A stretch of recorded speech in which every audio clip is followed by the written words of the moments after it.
Assalamualaikum warahmatullahi wabarakatuh. Halo Sobat Sigma. Kali ini kita akan membahas soal TWK CPNS, yaitu tentang Pancasila. Bagi yang belum subscribe, silahkan klik tombol subscribe-nya ya. Jangan lupa juga untuk klik tombol loncengnya agar tidak ketinggalan video-video terbaru dari Sobat Sigma. Langsung saja ke soal pertama. Orang yang mengukuhkan nama Pancasila sebagai dasar negara Republik Indonesia pertama kali adalah A. Insinyur Soekarno, B. Mr. Ahmad Soebardjo, C. Dr. Handus Muhammad Hatta, D. Haji Agus Salim, E. Mr. Muhammad Yamin. Jawabannya adalah A. Insinyur Soekarno. Insinyur Soekarno adalah orang yang mengukuhkan nama Pancasila sebagai dasar negara Republik Indonesia untuk pertama kali. Soal kedua, berikut ini adalah rumusan sila Pancasila yang diusulkan oleh Muhammad Yamin, kecuali A. Peri kebangsaan, B. Peri kemanusiaan, C. Peri nasionalisme, D. Peri kerakyatan, E. Peri kesejahteraan rakyat. Jawabannya adalah C. Peri nasionalisme. Muhammad Yamin pada tanggal 29 Mei 1945 mengusulkan tentang 5 dasar negara sebagai berikut. 1. Peri kebangsaan, 2. Peri kemanusiaan, 3. Peri ketuhanan, 4. Peri kerakyatan, 5. Kesejahteraan rakyat.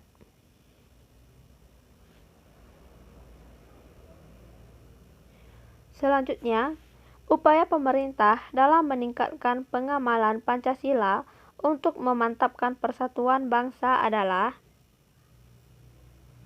A. Menjadikan Pancasila sebagai kepribadian bangsa Indonesia, B.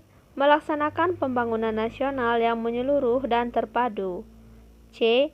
Menyusun RPJMN setiap 5 tahun sekali, D. Melafalkan Pancasila dalam setiap pertemuan resmi, E. Menetapkan Pancasila satu-satunya asas. Jawabannya adalah A. Menjadikan Pancasila sebagai kepribadian bangsa Indonesia. Upaya pemerintah dalam meningkatkan pengamalan Pancasila untuk memantapkan persatuan bangsa adalah dengan menjadikan Pancasila sebagai kepribadian bangsa Indonesia.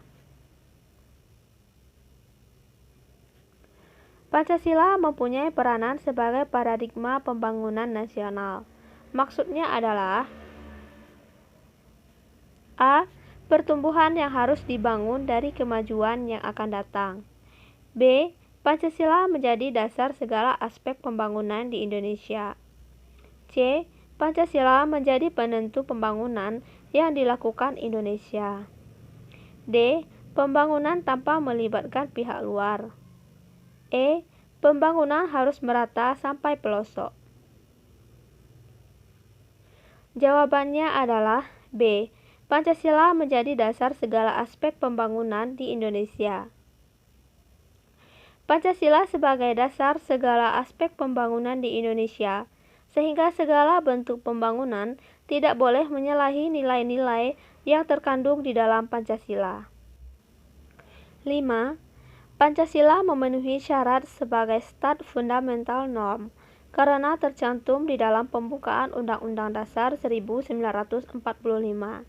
Yang dimaksud dengan Pancasila sebagai stat fundamental norm adalah A. Norma yang berlaku di Indonesia disesuaikan dengan norma-norma yang berlaku di seluruh dunia. B. Pancasila sebagai dasar hukum yang digunakan Indonesia untuk bergaul dengan negara lain. C. Pancasila sebagai peraturan untuk mengatur hidup orang banyak. D. Pancasila sebagai sumber hukum tertinggi di Indonesia yang isi dan kedudukannya tidak dapat diubah. E. Pancasila berfungsi untuk memberikan pandangan bagi bangsa lain. Jawabannya adalah D. Pancasila menjadi sumber hukum tertinggi di Indonesia yang isi dan kedudukannya tidak dapat diubah. Stat fundamental norm adalah kaidah negara yang fundamental. Dalam hal ini, Pancasila sebagai sumber segala hukum yang ada di Indonesia. Kedudukannya berada di tingkatan paling tinggi, sehingga tidak dapat diubah.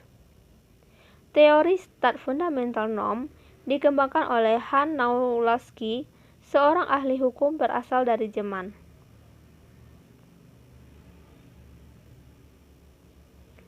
6. Peraturan yang ada di negara ini, baik yang tertulis maupun tidak tertulis, semuanya harus bersumber pada Pancasila, karena Pancasila sebagai A. Cita-cita negara, B. Ideologi bangsa, C. Instrumen bangsa, D. Dasar negara, E. Falsafah bangsa. Jawabannya adalah D. Dasar negara. Sebagai dasar negara Indonesia, Pancasila menjadi sumber nilai, norma, dan hukum yang bersifat universal yang berlaku di seluruh bagian Indonesia, sehingga mengikat kepada seluruh rakyat. Segala peraturan yang ada tidak boleh bertentangan dengan nilai-nilai yang terkandung di dalam Pancasila. 7. Pelaksanaan Pancasila mengalami banyak penyimpangan pada masa Orde Lama. Salah satu penyimpangannya adalah A. Oposisi ditiadakan, B. Presiden seumur hidup, C. Pelanggaran HAM yang dilakukan oleh aparat, D. Merebaknya kasus korupsi, E. Terjadinya banyak rekayasa di segala bidang sehingga menguntungkan penguasa. Jawabannya adalah B. Presiden seumur hidup. Salah satu penyimpangan pada masa Orde Lama adalah Presiden Soekarno menyampaikan bahwa kekuasaan presiden seumur hidup. 8. Salah satu bentuk nilai instrumental dari Pancasila sebagai dasar negara adalah A. Adanya adat istiadat daerah, B. Sistem sosial masyarakat, C. Peraturan perundang-undangan, D. Pandangan hidup bangsa, E. Sikap dan perilaku masyarakat. Jawabannya adalah C. Peraturan perundang-undangan. Nilai instrumental dari Pancasila adalah sebagai pedoman dalam membuat hukum dan aturan, termasuk peraturan perundang-undangan. 9. Secara historis, nilai-nilai Pancasila sudah mengakar dan endemik pada seluruh lapisan masyarakat Indonesia.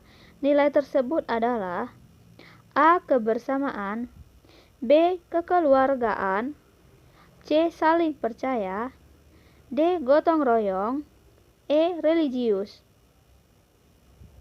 Jawabannya adalah D. Gotong royong. Nilai dalam Pancasila digali keberagaman sosial masyarakat yang dikenal dengan kegiatan saling bahu-membahu atau gotong royong. Selanjutnya, Pancasila mampu menjadi pilar sekaligus filter bagi perkembangan negara. Pada era saat ini, sikap yang sesuai dengan Pancasila terhadap arus perkembangan globalisasi adalah A. Menjalin komunikasi terbuka terhadap negara asing untuk kepentingan negara, B. Berkiprah di luar negeri demi memajukan negara Indonesia, C. Menolak penjaminan HAM karena sering terjadi pelanggaran, D. Berpartisipasi dalam memengaruhi kebijakan sesuai prinsip humanity, E. Memanfaatkan teknologi untuk membangun martabat bangsa. Jawabannya adalah E. Memanfaatkan teknologi untuk membangun martabat bangsa. Sikap cerminan masyarakat yang harus dihadirkan adalah menggunakan segala perkembangan teknologi, informasi, dan arus globalisasi demi membangun martabat bangsa. Sekian dulu video kali ini. Terima kasih sudah menonton. Kita jumpa lagi pada video selanjutnya. Jangan lupa untuk klik tombol subscribe, like, dan share ke teman-teman kalian. Assalamualaikum warahmatullahi wabarakatuh.